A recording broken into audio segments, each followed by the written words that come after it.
شاعر مشرق علامہ محمد اقبال کا 140واں یوم پیدائش عقیدت احترام سے منایا جا رہا ہے۔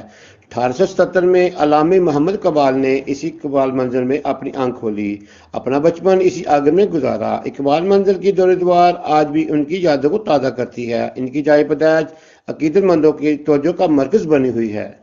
سب لوگ یہاں 9 نومبر والے دن علامہ اقبال کا گھر دیکھنے آئے ہیں۔ علامہ اقبال کا گھر دیکھا ہے سب بچوں نے، اور علامہ اقبال جو ہیں وہ ایک قومی شاعر ہیں۔ نہ صرف وہ قومی شاعر ہیں بلکہ وہ انٹرنیشنل شاعر ہیں۔ انہوں نے نوجوانوں کے لیے بہت کچھ لکھا، بہت سی کتابیں لکھی ہماری رہنمائی کے لیے، نوجوانوں کے لیے انہوں نے، اور بہت سے اشعار جو ہیں وہ ابھی بھی نوجوانوں کا جو ہے خون گرماتے ہیں۔ جو لوگ ان کی شاعری کو پڑھتے ہیں اس میں بچوں کو بہت زیادہ لیسن ہے۔ علامہ اقبال ایک مقام میں لکھا کہ نہیں ہے نا امید اقبال اپنی کشت ویراں سے، ذرا نم ہو تو یہ مٹی بڑی زرخیز ہے ساقی۔ اقبال منزل میں علامہ اقبال کی لکھی ہوئی تصویر، قلم دوات، آرام دہ کرسی، بستر اور ان کے بچپن کا جھولا اقبال منزل کی زینت بنا ہوا ہے۔ 100 سالہ قدیم میں یہ قومی ورثہ تاریخ سمائے اپنی اہمیت کو اجاگر کرتا ہے۔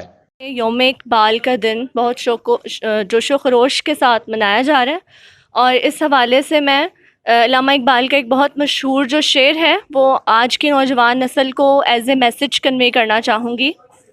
محبت مجھے ان جوانوں سے ہے، محبت مجھے ان جوانوں سے ہے، ستاروں پہ جو ڈالتے ہیں کمند۔ یعنی علامہ اقبال کو اپنی قوم کے محنتی اور ترقی کی خواہش رکھنے کے نوجوان کی تلاش تھی، اور یہی ان کا جو ہے وہ ایک خواب تھا۔ ہر جگہ میرے چمکنے سے اجالا ہو جائے، ہر جگہ میرے چمکنے سے اجالا ہو جائے، ہو میرے دم سے یوں ہی میرے وطن کی زینت۔ رانا محمد خلیل، واشنگ نیوز، سیالکوٹ۔